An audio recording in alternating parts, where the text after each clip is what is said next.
Good morning. Welcome to the Calvinian architecture. Today I'm reading from the 5th octave, 4th chapter, Moriana, and I'm reading you verse 3, which is about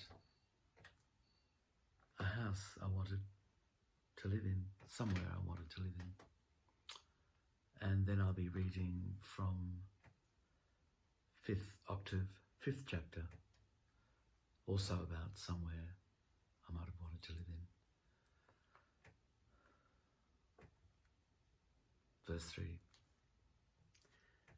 In Denton's town centre, on a corner overlooking the main square, there's an old 2-storey, squat, stone building, now home to a Salvation Army thrift shop. Inside it seems to go on endlessly. There's a musty smell in it from the mounds of old clothes that gather in its centre. People drop them off in a pile right there, and the voluntary help is not enough to sort through them, so they stay there for weeks.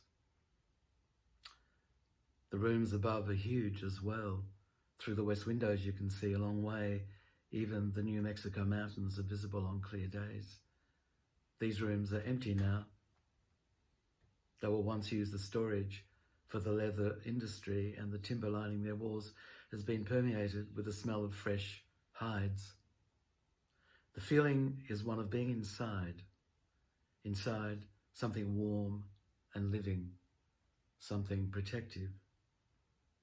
Annette tells me the whole of the upper floor is for sale at next to nothing. No one buys real estate in Denton. It's now practically a ghost town, and if it wasn't for the university, there'd be no young people here at all. I wonder if one could live in those 4 enormous rooms with that smell of insideness everywhere. Perhaps work in 1 or 2 and live in the others. You could watch the snow in the winter driven up against the window panes coming down all the way from Utah nearly. And in the summer, you could lie down on the cool floor in the exact centre of the room, just breathing and smelling that inside smell.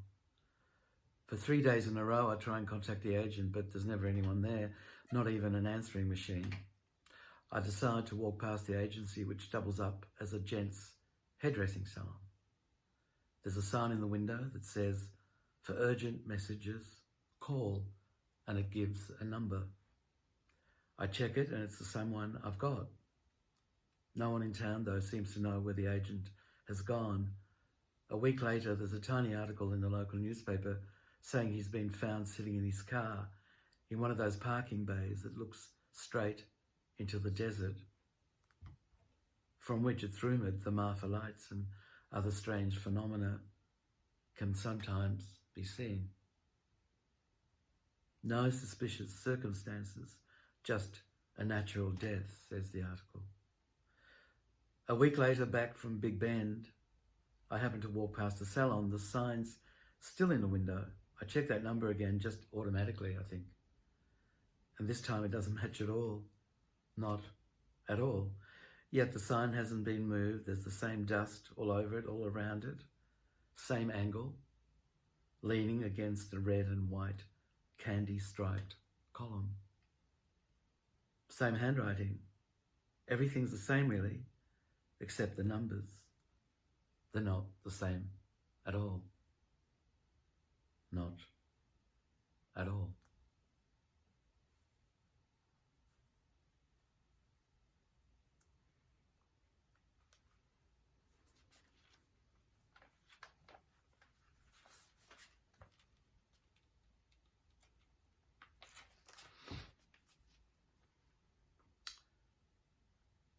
Fifth octave, 6th chapter. The city is Eusapia, and the verse is number 3. Also a story of somewhere I might have lived in.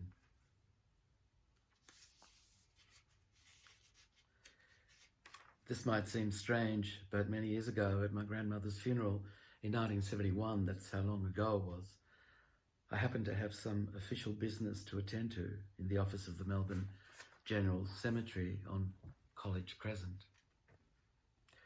Right at the apex of the street's parabola, there's a gateway with wrought iron gates, very ornate, and inside the carriageway, about 50 metres in, there's a double-storey brick building. Must have been the caretaker's dwelling once. Now it's an office, or it was then. Anyway, when I stepped inside it to sign some papers, I was struck by the peacefulness of its interior. There was a music playing, something classical. I'm afraid I can't tell you exactly what it was because I know very little about classical music. But it was serene, though a bit melancholy. Fitting for this place, I thought at the time, and then as I waited for the business to be concluded, I somehow found myself sitting back into the chair and closing my eyes. It was then that I thought, what would it be like to live here? I went into that thought a little, just a little, mind you, and looked around at the furnishings. When the office woman returned with the right papers for me to sign, I inquired, "Is there a kitchen here?" "Would you like some water?" she asked. I said, "Yes, thank you, I would." "Would you like a glass?" she said. Let me get you one." And then she added, "Oh, you may as well just come this way." I accepted the invitation and walked into a most comfortable kitchen. "If you need the bathroom," she then said, "it's just behind that door." "Thanks again," I replied cheerfully. And putting the empty glass down, I made my way to it. From its window, there was a lovely view of the university and the Newman College spires. When I returned, I complimented her on how welcoming and comfortable the office was. "It's not an office," she said. "It's actually a private dwelling, but the owner just died last week. I think the trust will put it up for sale now." For a while I tried to find out more about it, but it came to nothing because the cemetery trust decided they couldn't or wouldn't sell it. I do remember, though, walking out of that office to my grieving mother outside with an entirely different perspective on many things. "Is it all done?" she asked me. "Yes, it's all done," I said, and put my arm around her shoulder. Every time I drive past College Crescent now, I think of that day and how lovely and cosy those rooms felt. I've often thought of stopping and walking in there, but as yet I haven't found the time. I will eventually, though, I'm sure. I will soon.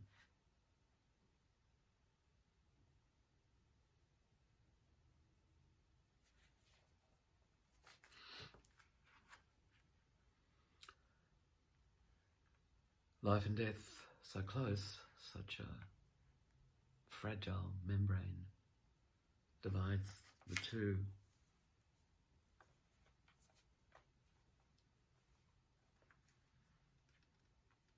Living in a cemetery, and then, of course, eventually dying there.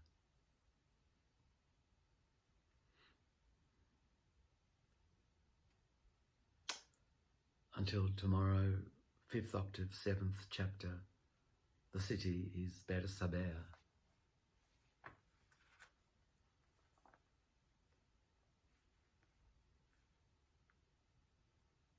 Nothing much to add.